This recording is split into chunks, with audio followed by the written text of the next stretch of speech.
Welcome to Talk Football with Coach K right here on ESPN Pensacola 1330 AM 99.1 FM. I am Chad Brilliante. Glad to be with you here as always as we broadcast on this Thursday, getting ready for NFL Thursday Night Football, a nice AFC West rivalry. Final games as they can count down to the fun, falling apart Oakland Coliseum right there. As they will play the game against the Raiders in the black hole. It'll be Oakland and the LA Chargers. Both teams need this win as LA sits there. Still, I mean, I think for Coach it's easier to say the LA Chargers as he has some ties to the team and the helmet right here. But the LA Chargers sitting there at 4-5 and the Oakland Raiders at 4-4. Joining us from the NFL sidelines here to our ESPN Pensacola studios, Coach K. Stevenson. Coach, it's Thursday. That means we got football, so I'm pretty excited. You bet. And Charger Raider games are great traditional games in the NFL. To the extent that you truly have tradition in the NFL, it's tough to get. But that's always been a rivalry-type game going back to and I always think of San Diego Chargers. It's hard for me to say L.A. Chargers. But they started in L.A., moved to San Diego, and I think made a huge mistake moving out of San Diego. And I think that's telling right now, big time on them.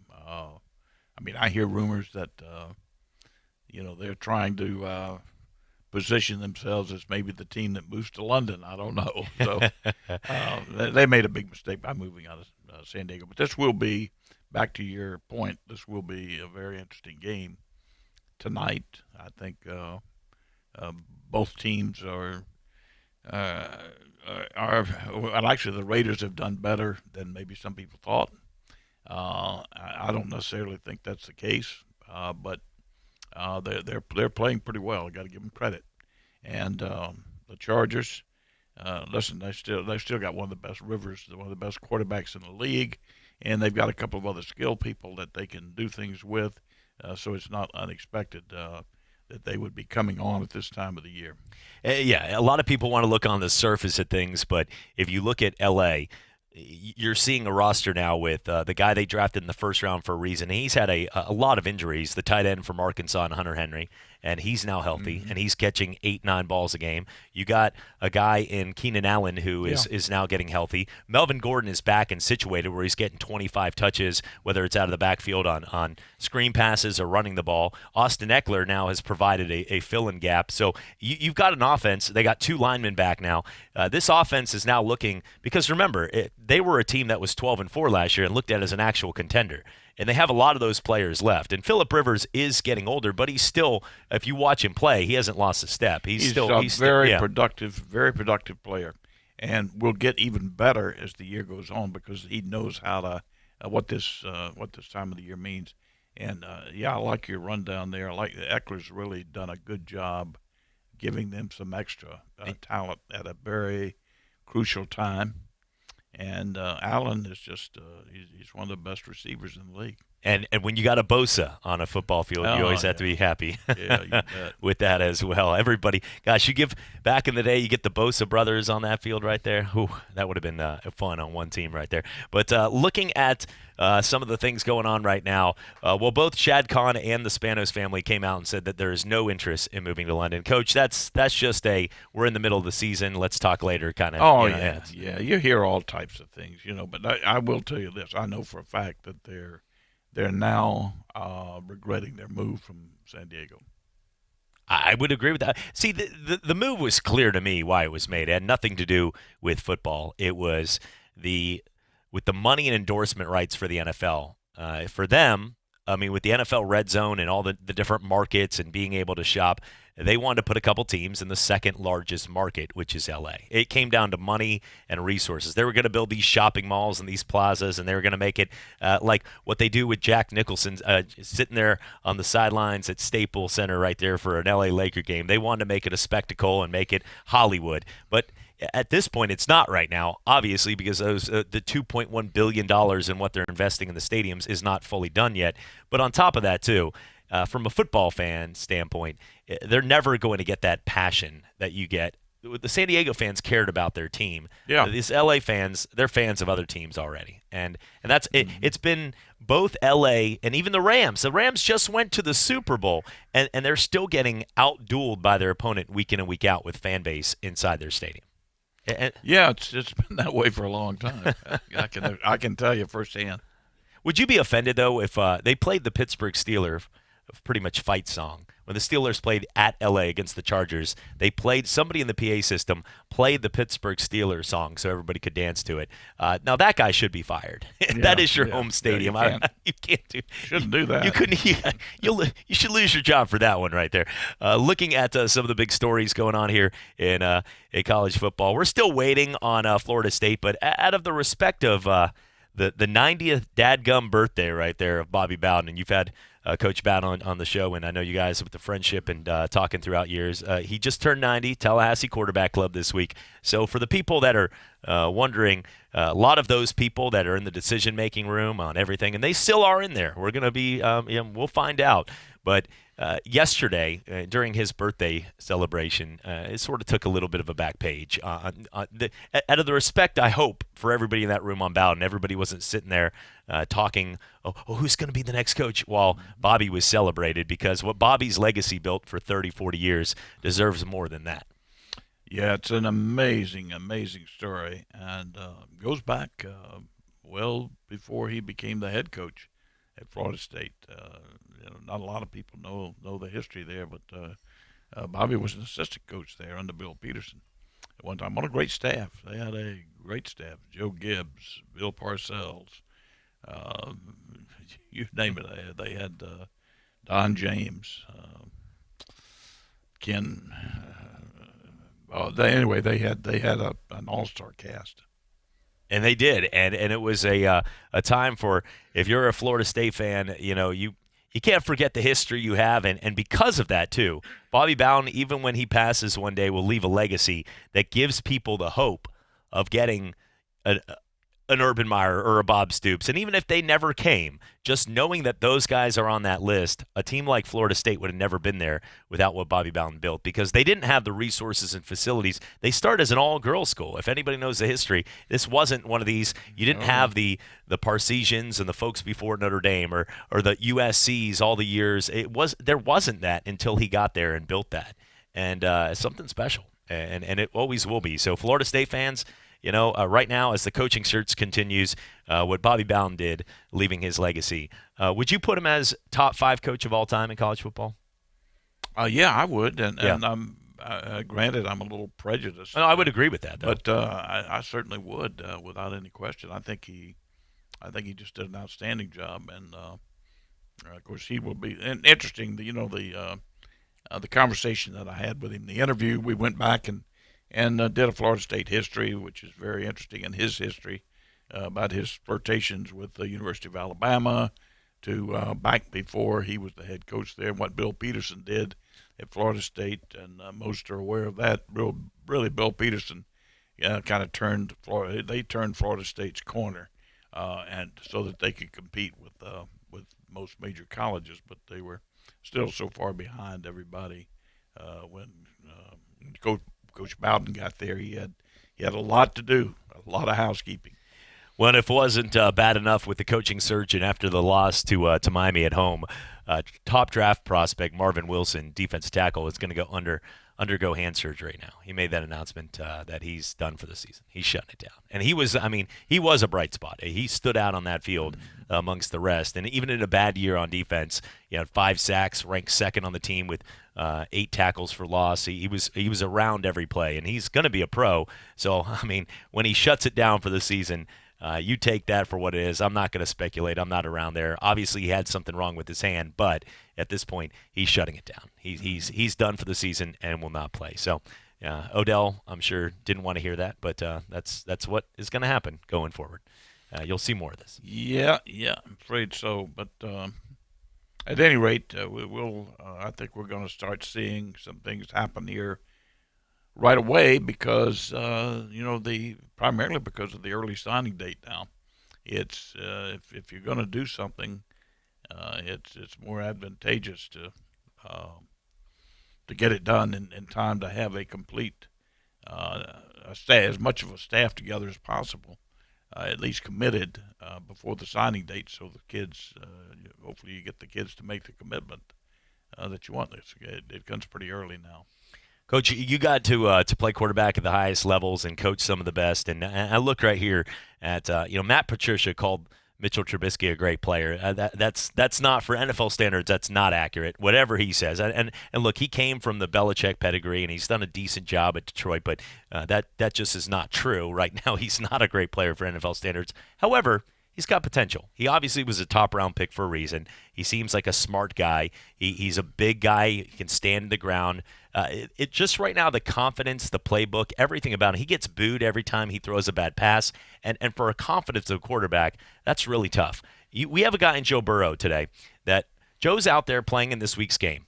They were at home last year. And at home in Baton Rouge against Alabama, and every year it's big, whether they're 1 or they're 25 in the nation.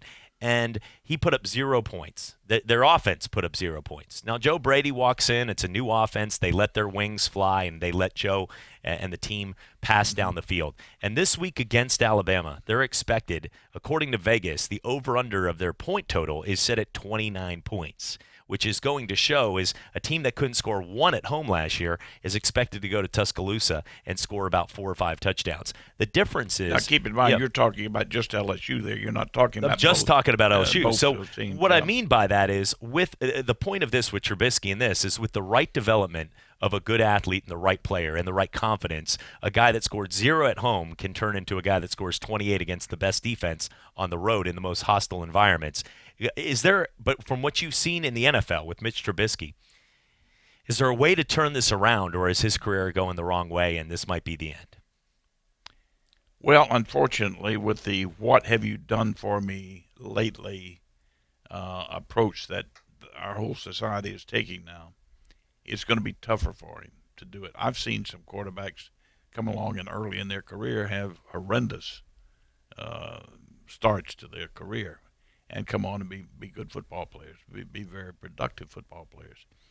I think the reason, going back to why he was drafted as high as he was because of his native athletic ability as a quarterback, meaning he had a very strong arm, extremely strong. He was a pretty good athlete.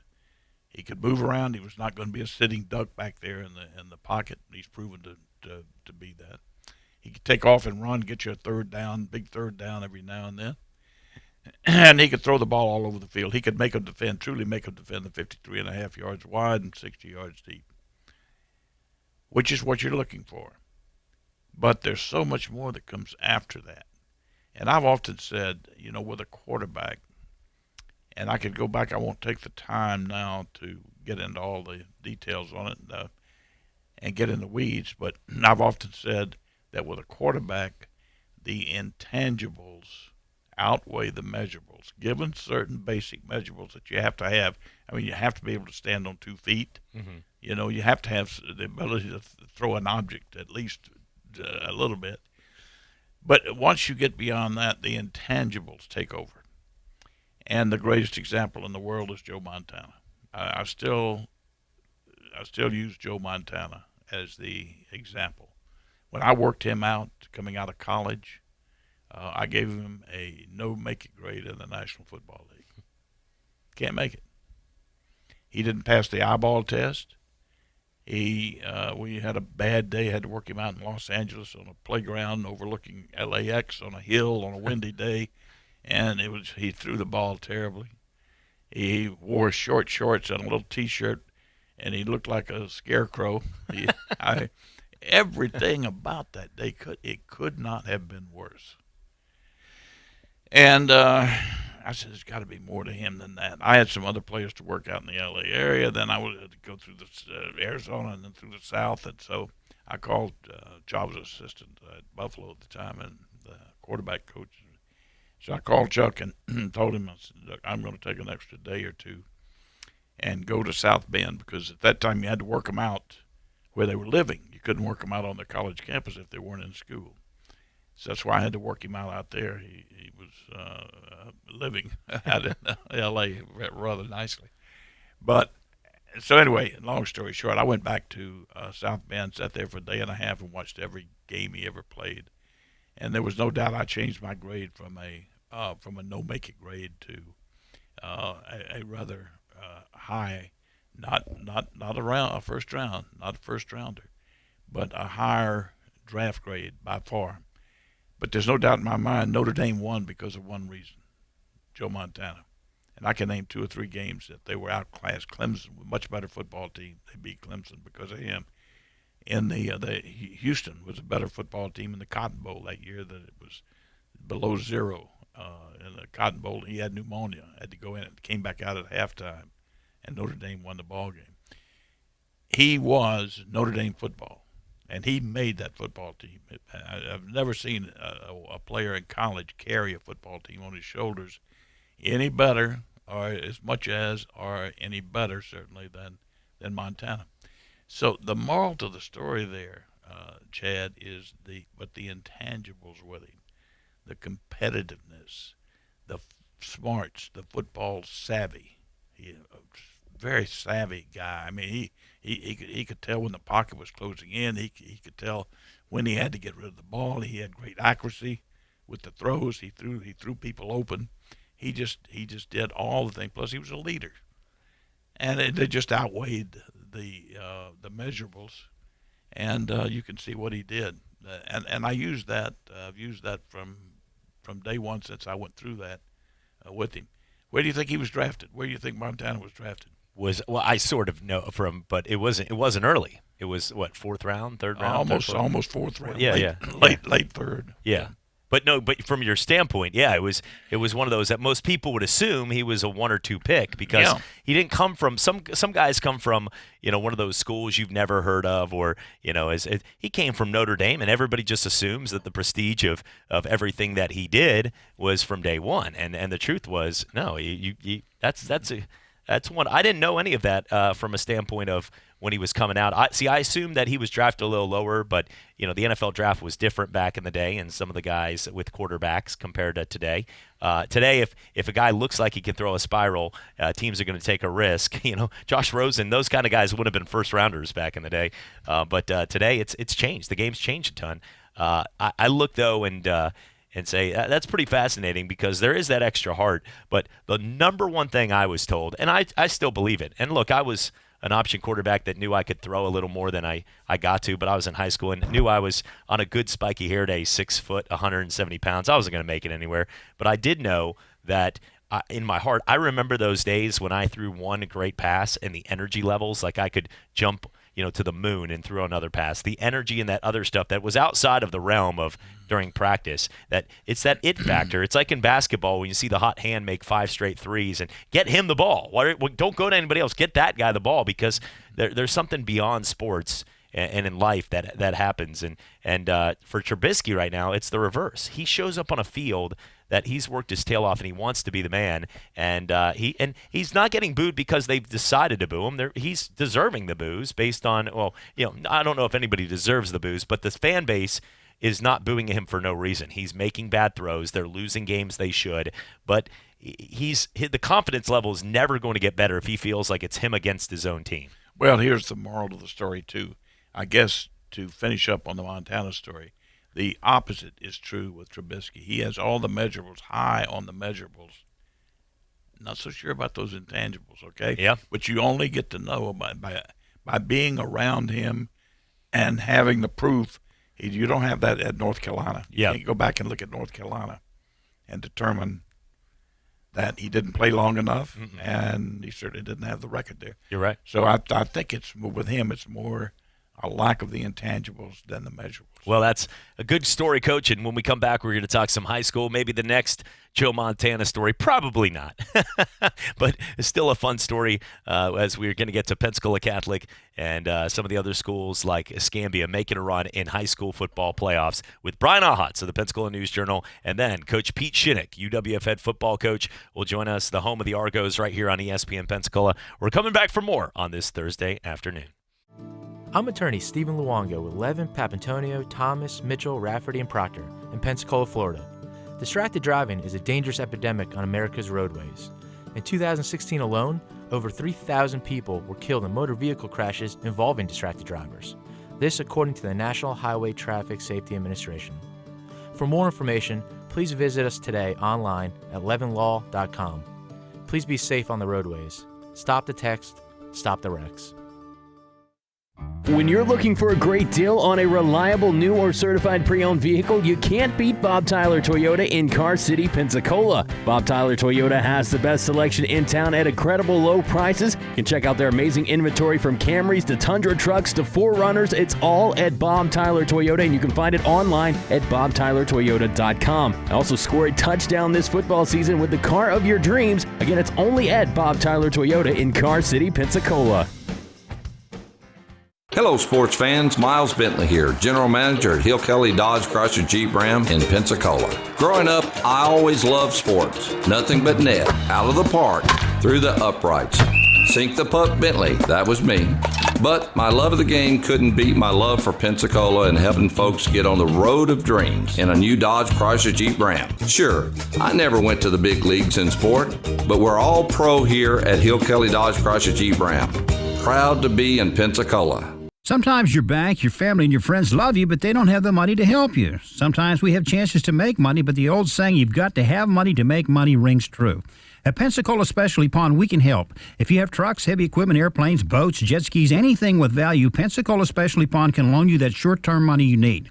No credit checks, and at Pensacola Specialty Pond, you're going to find the money and the discretion you need. Now at 6428 Pensacola Boulevard, north of Car City. Call 432-9050, 432-9050. You're listening to Pensacola's local and ESPN sports station. Your favorite ESPN radio shows, plus high school and UWF Argo football. ESPN Pensacola 1330.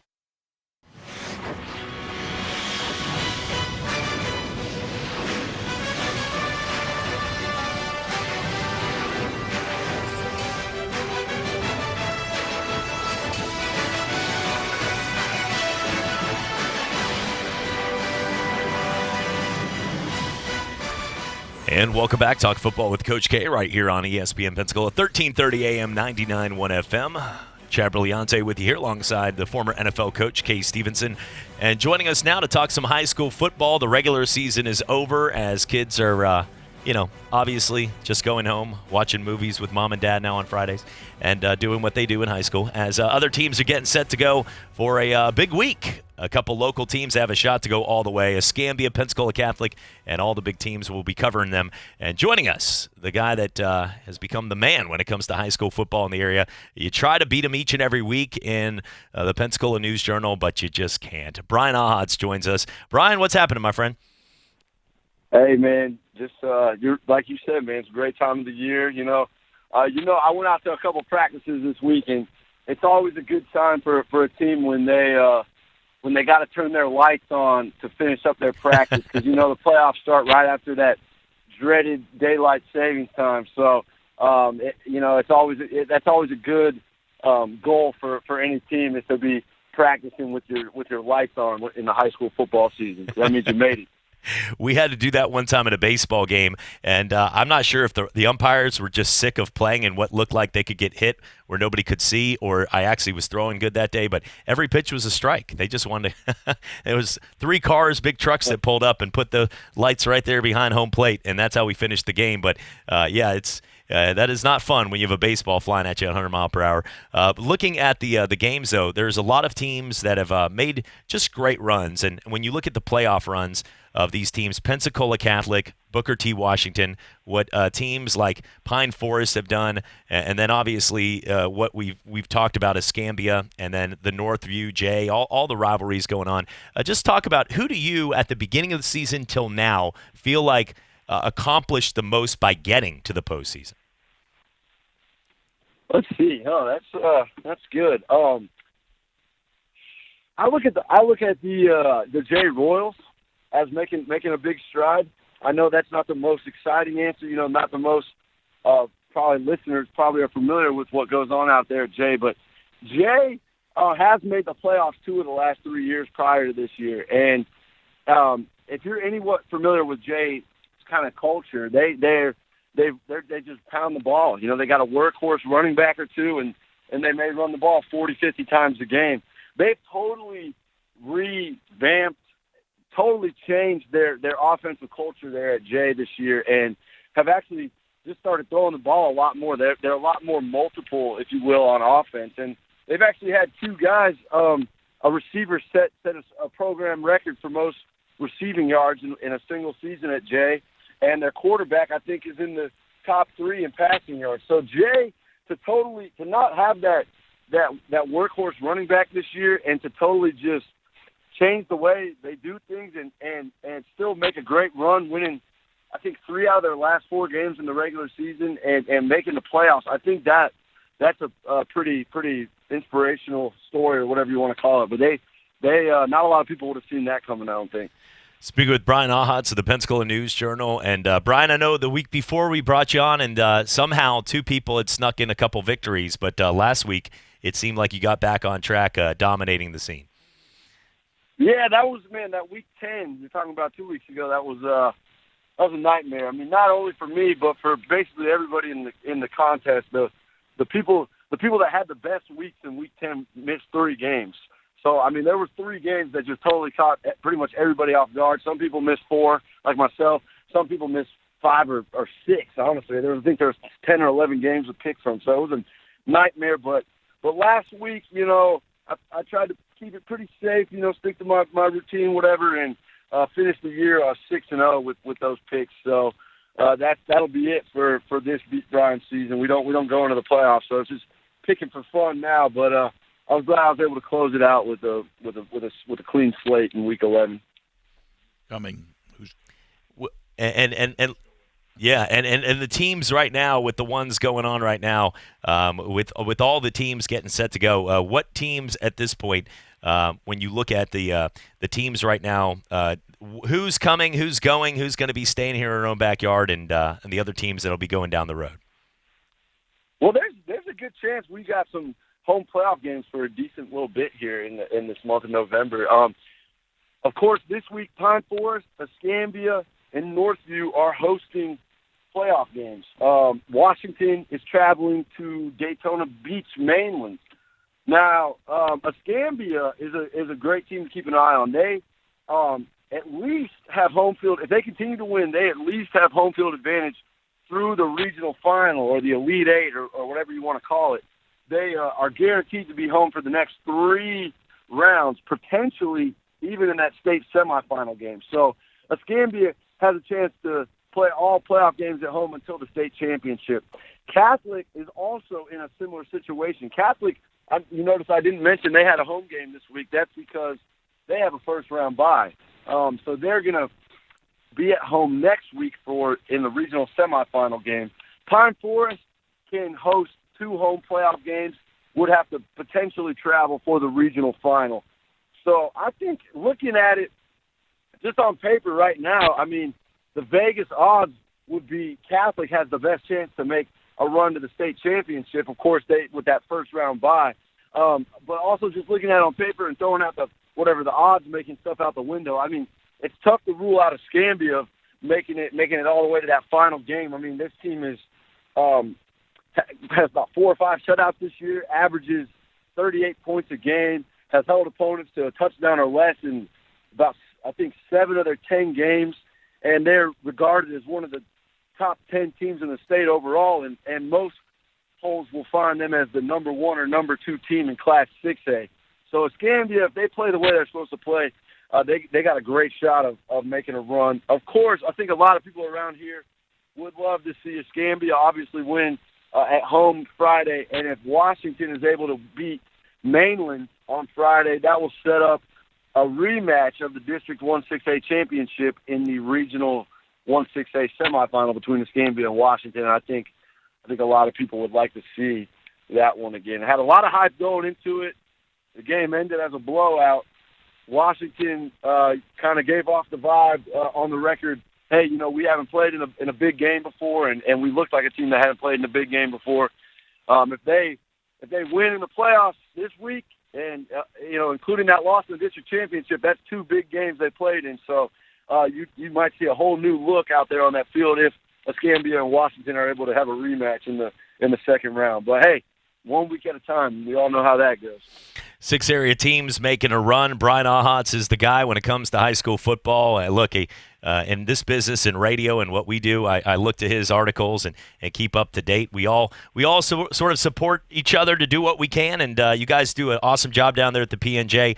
You guys get the paper. If you don't have the paper, you can go online at pnj.com, and for $5 for 3 months, you can go out there each month and get all the limited access to all the teams, the insiders. You guys do an awesome job, and I'm telling you, Brian, I'm looking forward to talking some more with you throughout the season here on Talk Football, and I hope at this point all of the teams have a shot, but it looks like there's a couple teams that have a really legit shot to make that run, and we're looking forward to it. Yeah, I got a feeling, man, we're going to be chatting for a few more weeks. I don't think this season's going away anytime soon, so appreciate the kind words, man. It's always fun to catch up with you. So, should I insert something about the Patriots here, or should I just let that go? You can let that go because we would talk when the Jags and Patriots meet in the playoffs, but unfortunately for you guys, that's not happening. So so at this point, Miles Jack wasn't down, man. That's all right. That one. Minshew, we only have a couple seconds before Coach Shinnick, but Minshew or Foles? Well, Foles, man. The way Minshew played last week, I hate to say it, but the mania died down a bit. But he's coming back. Keep the mustaches ready because Minshew will be back, whether it's this season or next, somewhere down the road. The mania will return. Nobody's safe, but in a good way, in a clean way. Yeah, Nick Foles would look creepy with a mustache, I think. That he just looks like the kind of guy that wouldn't work for. But it's Napoleon Dynamite and Uncle Rico, man. That's right. That's who they are, man. Good combo. And Napoleon Dynamite's the one with actually the Super Bowl. So how about that? It's hey, well, Brian, always appreciate your time. Looking forward to doing this again next week. We'll give you a call next week to keep up with all the postseason. And folks, for all your news, you can follow the high school football trail with Brian in the Pensacola News Journal. Brian, thank you for your time, and looking forward to doing it next week, my friend. Sounds good, man. Thank you. I'll talk to you later. All right, appreciate it. Brian Ahotz does a great job with the Pensacola News Journal, and Coach is somebody that is in the Pensacola High School Hall of Fame right there with PHS and everything that you've done in your career, and born and raised and having an opportunity to be around this area. It's exciting to see 6 teams get a shot at the postseason. It is, and my goodness, we've got a couple of teams that are on the verge of an outstanding, a great year, maybe a state championship, realistically. And Escambia is a great football team, but also remember Bennett, their coach, has been there before with PHS, won a state championship. 2009 with Demarius Randall and that team. Good team right there.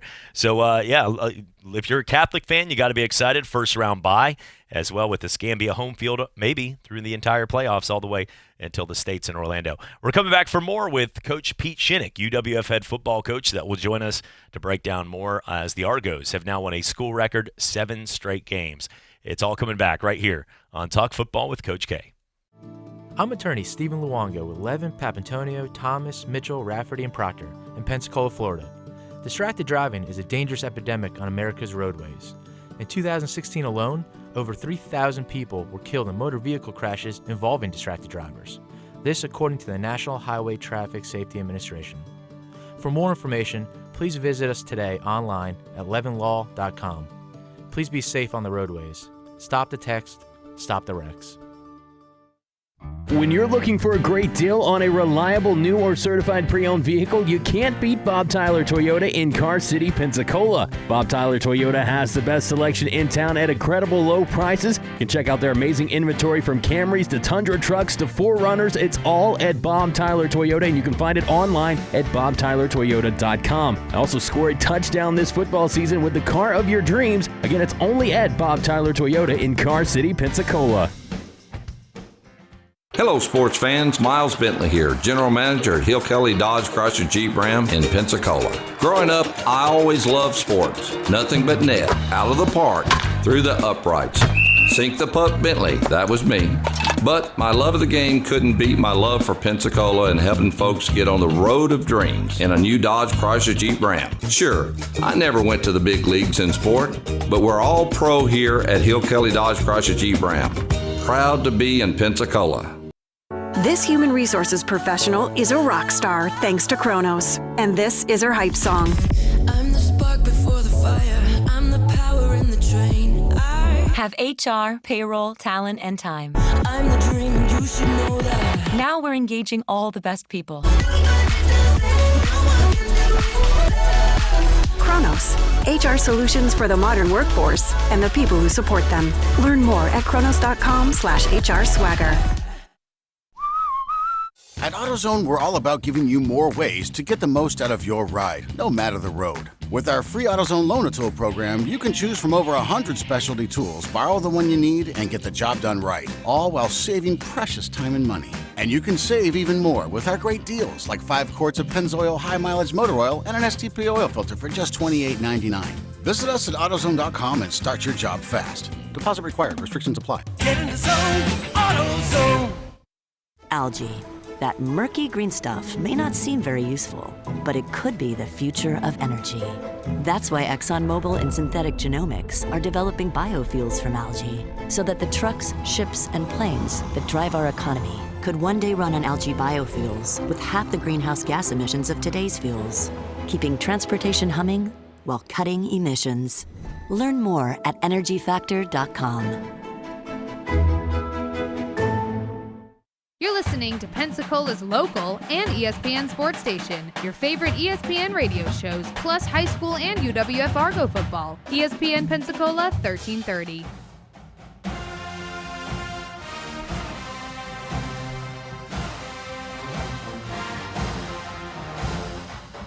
And welcome back. Talk football with Coach K, playing some of the fight songs around the nation as Florida State looking right now to continue as Bobby Bowden's 90th birthday party this week, the dadgum birthday, and also looking for their new coach. But right here in our own backyard, we are very proud and excited to be joined each and every week by the UWF football coach, Pete Shinnick, who has led them to 7 straight wins. It's a team record, and they're getting ready for a huge game against one of the best teams in the nation in Valdosta State. Big Gulf Coast rivalry right there in the Gulf South.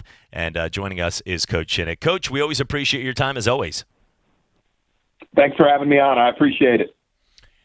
Well, Coach, we know what you're going through right now, and so we're gonna we'll make this as brief as possible so that you can get on with your work. Appreciate your time. Listen, if oh, no, Coach, it's always good to be on with you. Thank you for having me. I knew last week I didn't want to say anything because you hate to coaches hate to hear that type thing from anyone, but I just had a bad feeling last week might be a trap game for you, with playing at home and with this game with Valdosta State coming up, that it was could get rough for you. Now I'm not sure what all happened. I do know it was not as pretty as you would have hoped, but you won it, Coach. 7 straight wins in a row is it's amazing. Another record you've broken. Well, Coach, as you say, and I mean, at the end of the day, we found a way to win it. Now, getting through it wasn't the most pleasant thing that I've been a part of. But again, I think, you're always looking for your team to, how are they going to handle this? How are they going to handle that? And you would much rather learn your lessons and win than learn your lessons and lose. And I think the thing that is just, I feel very good about what our guys have done is they have found ways to win games. And so you go back to the Mississippi College overtime victory, being able to win that thing.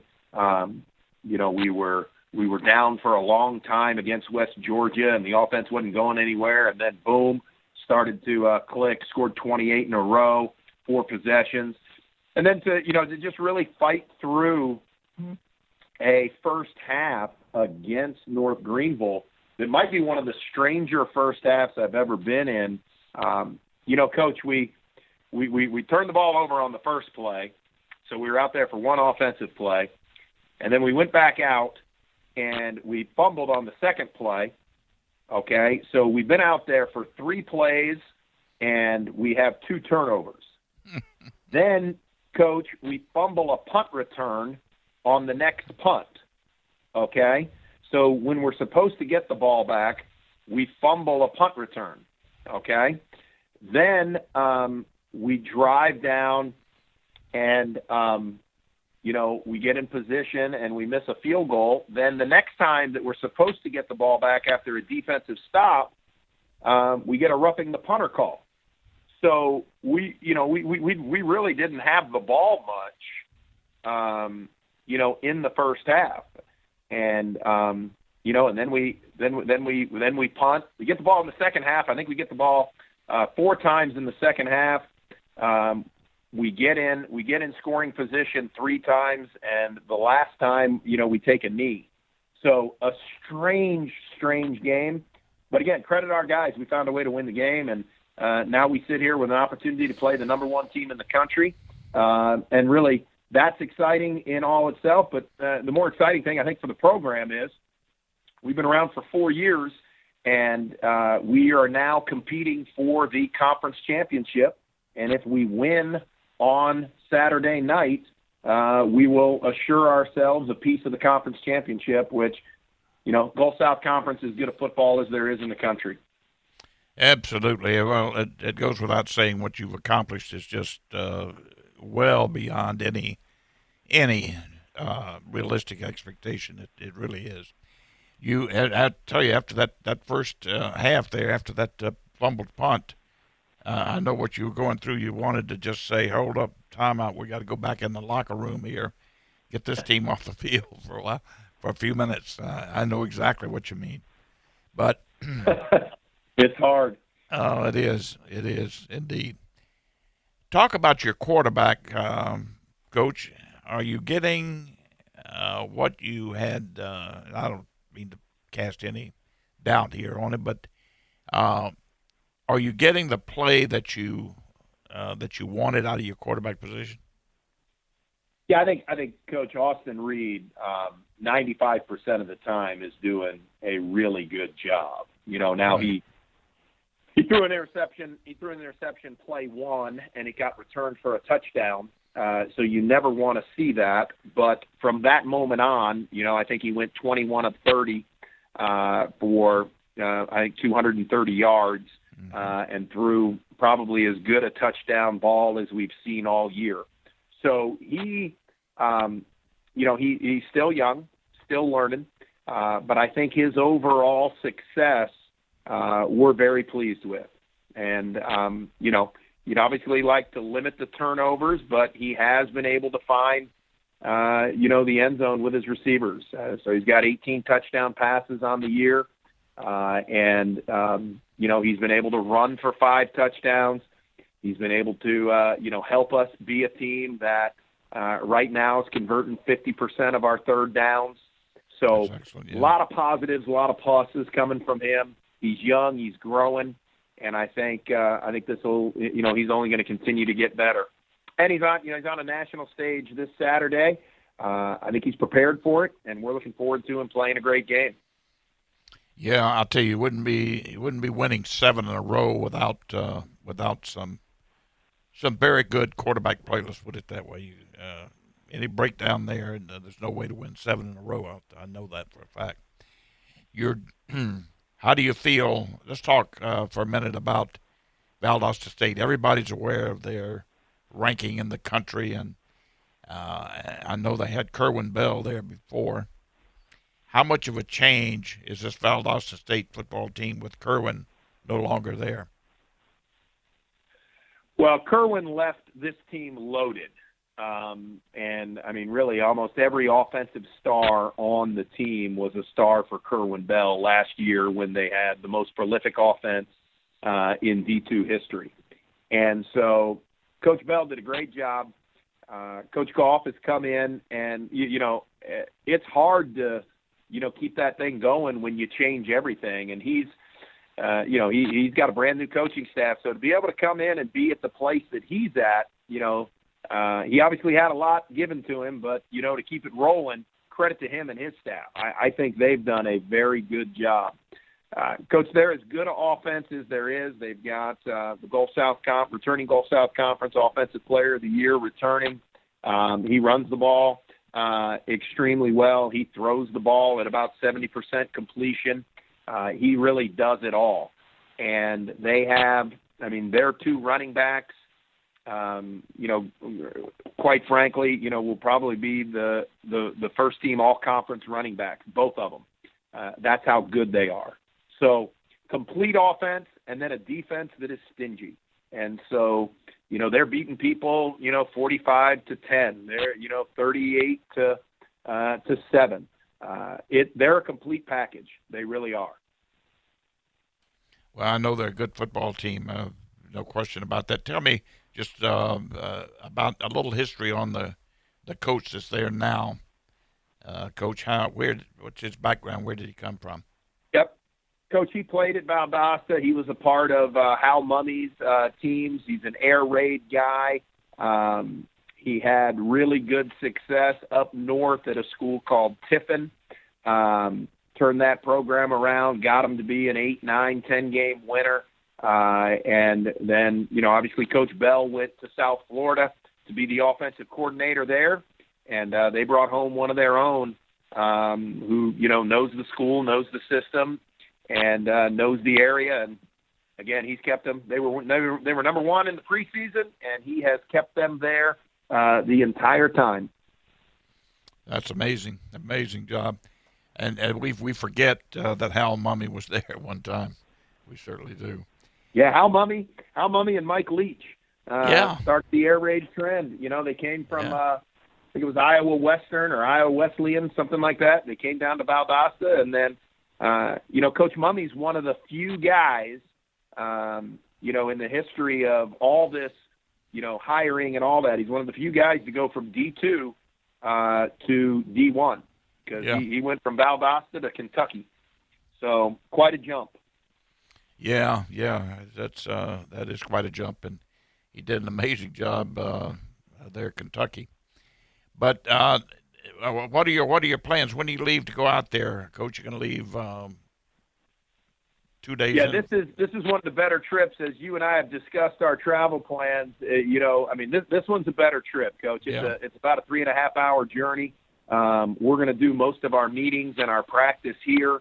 We're going to load up the buses, head to Tallahassee, grab something to eat, and then get into Valdosta in the evening in time for offensive, defensive meetings, and then a team meeting. And then because it's a night game, Coach, we'll get up, move our guys around a little bit, and do kind of a walkthrough, and then we'll have a pregame meal, and then head over to the stadium. So you got all that time. It's a night game, so you've got till 7:00. So we'll spend the afternoon in the hotel watching games and just relaxing, getting ready to go out and play.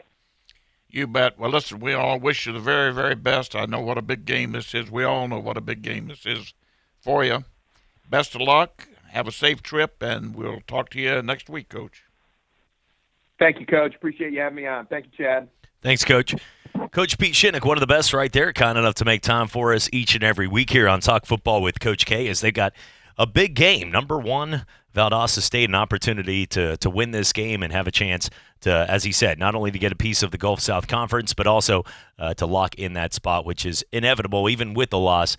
This team headed to the postseason the way they've been playing, but still, after winning 7 straight, this would just add a little icing. And we know when they get to the playoffs, they're pretty good. The one time they did, reeled off 4 straight victories all the way to that national title game against Texas A&M Commerce. So when we come back, we'll talk some more of the big stories around college, the NFL. Mitch Trubisky, we talked about a story earlier. Now he wants the TVs and how it's all to be turned off right there so he doesn't have to hear the criticism. That was his last. No, yeah, look, embrace it. And do what you want with it. People want to. It's the reverse of Tom Brady, and we'll tell you that story when we return right here. It's Talk Football with Coach K. I'm attorney Stephen Luongo with Levin, Papantonio, Thomas, Mitchell, Rafferty, and Proctor in Pensacola, Florida. Distracted driving is a dangerous epidemic on America's roadways. In 2016 alone, over 3,000 people were killed in motor vehicle crashes involving distracted drivers. This according to the National Highway Traffic Safety Administration. For more information, please visit us today online at levinlaw.com. Please be safe on the roadways. Stop the text. Stop the wrecks.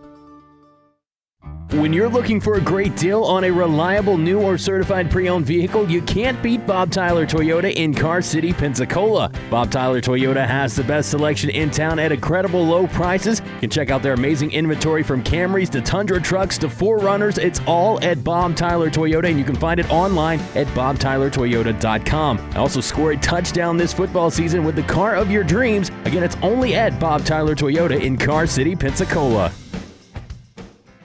Dude, it's game day, and I'm fired up that football is back. I know, but I'm bummed they don't show my favorite team on TV around here. All right, well, what about that place Calvert's? They're a really cool English pub-style restaurant, and they have a really good drink menu. Yeah, but what about the game? Don't worry, they have the NFL Sunday ticket and plenty of TVs, so we can watch any game that we want. Ooh, I just looked at the menu, and that Abbey Road burger is calling my name. Calvert's in the Heights Restaurant and Bar, 3102 East Cervantes Street, calvertsintheheights.com.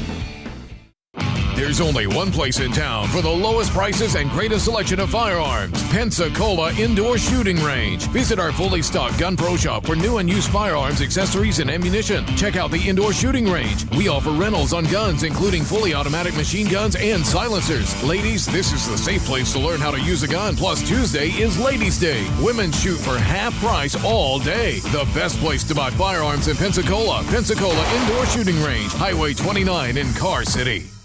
No. This can't be it. Mike, your team's in the lead. They just scored. No, you don't understand. This is the last Cheez-It. There's... No, listen, I don't know what to do. The game's on. The score is close. There's plenty of drinks to go around. But what's the point if there's no Cheez-It snacks? Man, if you would just... The cheesy, crunchy, satisfying perfection. It's all gone after this. Thank you, my little delicious square. Dude, there's more in the kitchen. I love you. You're still talking to the cracker, aren't you? Cheez-It, official sponsor of the college football playoff. I'm Troy Rafferty, and many of you know about my love for sports and my longtime support for our local high school athletes. One thing these fine young people have taught me over the years is this: whether it's on the ball field, in the classroom, or in a court of law, always work your hardest and achieve the best results possible. And that is the commitment we make to our clients and our community. Levin Papantonio in Pensacola since 1955. Talk football every day with Pensacola's own Coach K. Credit a great performance by Garoppolo. And I love the way he throws the football. He's got all the things going for him. Every weekday, noon till 1 on ESPN Pensacola, 1330 FM 99.1. Welcome to ESPN Pensacola, 1330 FM 99.1. Pensacola's home to the best talk in sports, new and improved. We are ESPN Pensacola, 1330 and FM 99.1. You're listening to Pensacola's local and ESPN sports station. Your favorite ESPN radio shows, plus high school and UWF Argo football. ESPN Pensacola 1330.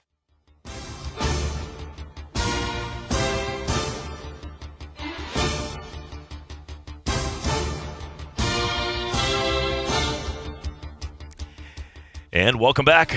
Talk football with Coach K, final segment. Remember, you can get your pick'ems in at 850-623-1330, 850-623-1330 on our text line. All you have to do is text it in, the score of the LSU and Alabama game with your name, and you'll be in our pick'ems contest for a $25 gift card to Calvert's right there in the Heights, having a chance to get an amazing meal. They got the NFL package, all the big games.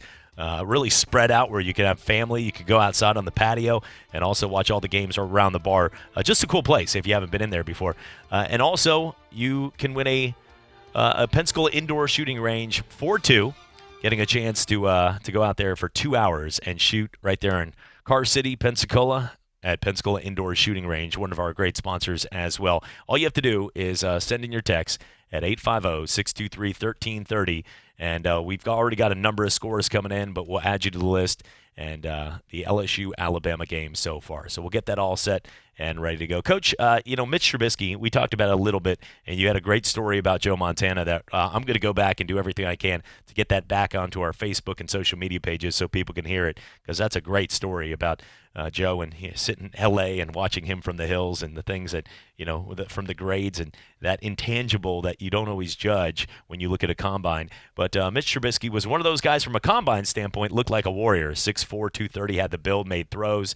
But so far under scrutiny, it hasn't come through. Well, today he wants televisions turned off inside Hallis Hall right there, so he doesn't have to hear the outside criticism. Just wants to. To me, I'm different, everybody, but I enjoyed playing the road games when I played more than the home games. It's not because I didn't love my fans, but I loved knowing that I was going to come through or confident enough that I was going to have that big moment and get to look up and watch them all shushed, or just that moment to be able to dominate. And I think with Trubisky right now, you should embrace it and say, you know what?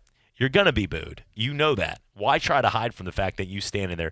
You have two ways to go at this point. You can give up, or you can go out there and fight it and say, you know what? I'm going to embrace that. And my brother had a great story with Tom Brady, because Brandon Spikes, who played with Tim Tebow, maybe the best college QB of all time at Florida, and maybe the best, and probably is the best with Tom Brady in the NFL. He had he said they were polar opposites, but in good ways. Timmy would come over and pat you on the back and always give you positive motivation, would pray with you after the game, just always was giving you positive vibes. Where Brady would talk, away from football with positive, how the family's doing, but when he got on the football field, the gridiron, or the day before, he would want everybody cleared, and he would want to see bulletin board materials of guys like William Gay calling him out 7 years ago, or watching that one video of David Tyree making the catch and Eli Manning upsetting what would have been the championship, the perfect season. He wanted to watch all that and embrace it, and with rage, he would be hitting his head against the locker room with his helmet and get out there, and the players would laugh because they go, this guy just won 7 games by 20 points, and he's angry. What's happening? But he wanted that rage to be taken out because it engulfed him and inflamed him to say, you know what, I'm going to be the best of all time. This, to me, with Trubisky, everybody is their own person, so I'm not going to judge what kind of person you are. But Trubisky, to me, by not accepting that people are yelling at him right now, that's not the path that is going to help lead him to the promised land at 3-5 when they want to be a playoff team. No, not at all. In fact, that's very, very naive and childish to even try to go that route. I hate to even hear it. That's beyond even doesn't deserve a lot of conversation, really, and it's just terrible that he would do that. Somebody needs to work with him. I think quite a bit in the off season. He really needs to. Well, I'm not talking about just football, X's and O's, and they need to work with him mentally, how to handle himself and the game. Coach, looking at some of the big games, do you see Penn State, Minnesota this week as a big game, or is it, Minnesota's just due to play a big top tier team? It's only a 7-point spread in favor of Penn State. Yeah, that's a good question. We'll make our pick'ems tomorrow. Everybody's saying, Penn State's going to run them out of the park, and whatever. Minnesota's not really deserving of any other talk about how good they are. Listen, I've seen this before. Some people know how to come through at the right time, and Minnesota they got something going for them. There's no doubt about that now. And I'd love to see Minnesota win that game, to be honest with you. I would too. I think it would be. I mean, P.J. Fleck in the story would be great as well, and maybe he would still. It would still go to answering machine for the Florida State job because he is staying in Minnesota with a 7-year extension. Another big one this week is Baylor and TCU. This is a game that TCU is playing better football right now. Now they're quarterback. They're on their third-string quarterback. But they're 4-4 record-wise, but 8-0 Baylor. Baylor's only favored by 2. This is a game worth noting as well. That is should be fun. Oh, there's to watch. No question about it. Baylor. If Baylor wins this ball game, look out. I mean, it could really get hairy. Well, Coach, we'll make our picks tomorrow. We're excited about it. You can make our picks with us. We got a couple new ones coming in, and we'll get to those coming up here tomorrow. We'll make sure to get all your picks and more. Thank you for joining us right here on Talk Football with Coach K. Coach, have a great rest of your day. You too. Everybody out there, good day. Appreciate it. Coach K. Steven, for all of us, I'm Chad Brilliante. God bless. Football is here. Catch all of the UWF Argos games and the big NFL games every Saturday and Sunday on Pensacola's home for hometown sports. ESPN Pensacola, 1330 AM, 99.1 FM. If you would like to be a part of ESPN Pensacola as a sponsor or promotional partner, just give us a call at 262-6000 or visit our website at ESPNpensacola.com. ESPN Pensacola, 1330 AM, 99.1 FM. WEBY, Milton, Pensacola. From coast to coast, The Stephen A. Smith Show starts right now.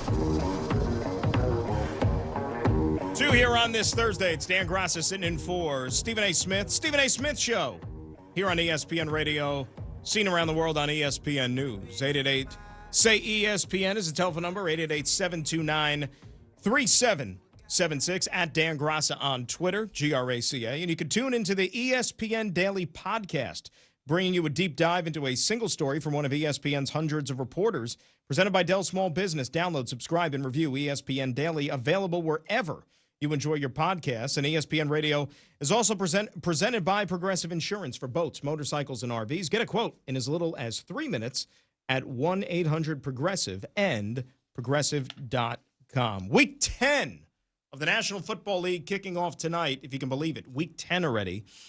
And as I said earlier in the show, an old AFL rivalry, a little bit of history in this one tonight, because with all the uncertainty involving the Chargers and where their future home is going to be, even though Spanos came out the other day and vehemently denied that they're not moving to London, that they are going to be part of this partnership here with the Rams and the new stadium there in L.A. They're staying put. We know the Raiders are going to be on the move, and they're going to be headed to Vegas. So this is going to be the last time you have the Chargers and the Raiders squaring off in the Black Hole out there in Oakland. And, you know, it's a rivalry that goes back decades. And it's a couple of teams that, you know, I think have managed to find themselves here. Raiders have been a pleasant surprise, I think, all season long. You know, I didn't think that they would even be in the hunt right now, especially in light of everything that happened with Antonio Brown. The stuff that they had to deal with in the summertime with him and all of his nonsense, that was enough to wreck an offense, to wreck a football team. So credit to John Gruden and the rest of those guys in that locker room that they've been able to collect themselves and then able to continue on here and play decent football. Look, I don't think that this is a very good team, but they're an okay team. And they're still in the mix technically in this AFC, because outside of the New England Patriots and, you know, Baltimore made a big statement. I think Kansas City, when they're healthy and they have Patrick Mahomes, you know, they maybe look the part. Other than that, it's all up for grabs. It really and truly is.